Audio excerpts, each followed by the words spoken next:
तो दोस्तों जिस न्यूज का वेट था जो पिछले 6 महीने से मार्केट के लिए काफी बड़ी खराब न्यूज बनकर चल रही थी, वो चीज अभी यहाँ पर चेंज होने वाली है। और ये स्टॉक मार्केट के लिए, ओवरऑल इन्वेस्टर्स के लिए बहुत टाइम बाद एक बहुत जबरदस्त खुशखबरी आती हुई नजर आ रही है, जो कि इंडिया और यूएस की ट्रेड डील से रिलेटेड है।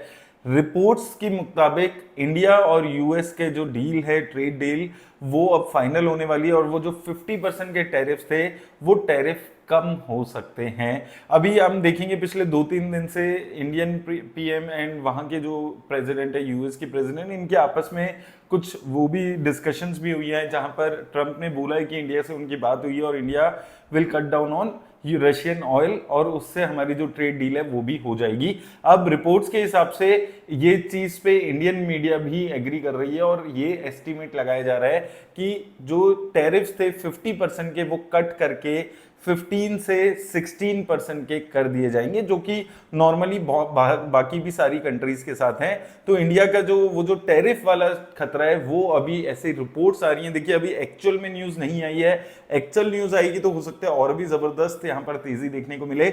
अभी गिफ्ट निफ्टी, जो कि इंडिकेट करता है भाई अगले दिन मार्केट में क्या होने वाला है, कैसी ओपनिंग होगी, वो इंडिकेट कर रहा है कि 26,000 से ऊपर की निफ्टी 50 इंडेक्स की गैप अप ओपनिंग हो सकती है। और 26,000 ही नहीं, अगर अभी के हिसाब से देखें तो ये निफ्टी के नए ऑल टाइम हाई की तरफ इंडिकेट करती हुई नजर आ रही है। और अभी आप देखेंगे 1-1.5 साल से इंडियन मार्केट में वैसे ही बहुत खराब चीजें चल रही हैं, बहुत ज्यादा रिटर्न्स नहीं है। तो ऐसी एक पॉजिटिव न्यूज इंडियन मार्केट को बहुत अच्छे लेवल तक लेकर जा सकती है। लेकिन याद रखिए, अभी ये सिर्फ रिपोर्ट्स हैं, एक्चुअल में ये हुआ है नहीं हुआ है, कब होगा, ये सब चीजों की क्लैरिटी नहीं है। अगर 1-2 दिन में ये क्लैरिटी आ जाएगी, या 1-2 दिन में ये अप्लाई हो जाएगा, ऑफिशियल अनाउंसमेंट हो जाएगी, तो आप 1-2% का और फर्दर उछाल मार्केट में देख पाएंगे। और दूसरी चीज, जो कि Q2 की अर्निंग्स थी, वहां से भी देखिए पॉजिटिव नहीं आ रही, लेकिन नेगेटिव भी चीजें नहीं आ रही है। लगभग फ्लैट यहां पर अर्निंग्स है,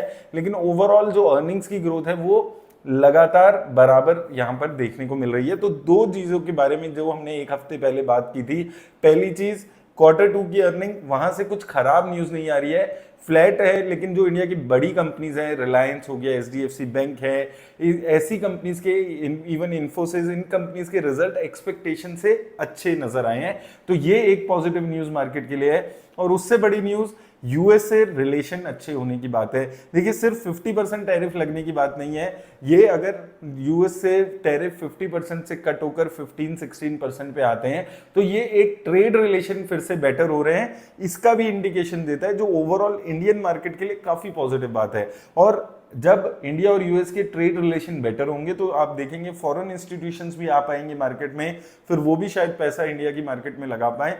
और इसके साथ तीसरी अच्छी बात क्या हो रही है, जो रुपी की वैल्यू है इन कंपैरिजन टू यूएसडी, वो लगातार गिर रही है, मतलब बेटर हो रही है। एक टाइम था जब लगभग 89 रुपीस के आसपास पहुंच गया था $1, अब वो गिर के 87 के आसपास आया था, 87.78 के आसपास। अब वो फर्दर स्लाइड डाउन होकर 87.7 के आसपास आ गया है। तो जो इंडियन मार्केट है उसके लिए तीनों चीजें काफी अच्छी न्यूज की तरह आ रही है। क्योंकि अगर आप देखेंगे, कल रिलायंस में, एचडीएफसी बैंक में, जो इंडिया में निफ्टी 50 इंडेक्स में मेजर शेयर रखती है, इन कंपनीज में तेजी देखने को मिली थी, क्योंकि इनके रिजल्ट्स अच्छे आए थे।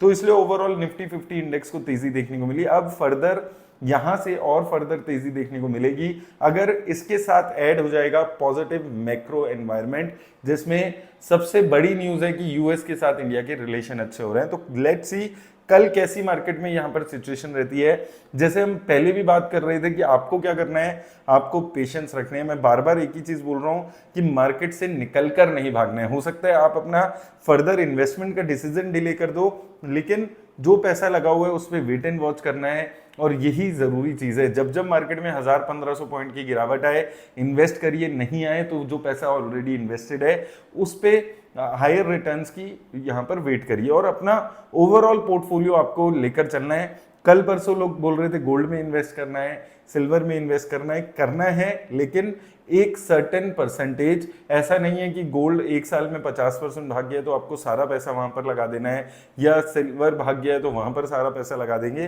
पोर्टफोलियो की डाइवर्सिफिकेशन करके चलनी है। जो कि हर मार्केट कंडीशन में आपकी हेल्प करे। आज ये अच्छी न्यूज आई है तो कल मार्केट में तेजी देखने को मिल सकती है, लेकिन इसके साथ याद रखिएगा परसों अगर फिर से कोई खराब न्यूज आ जाती है तो मार्केट में फिर गिरावट आ सकती है और ये उठना गिरना मार्केट में चलता ही रहेगा।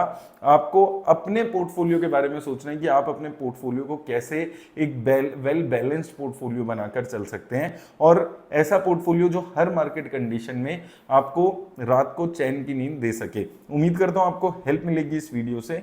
धन्यवाद।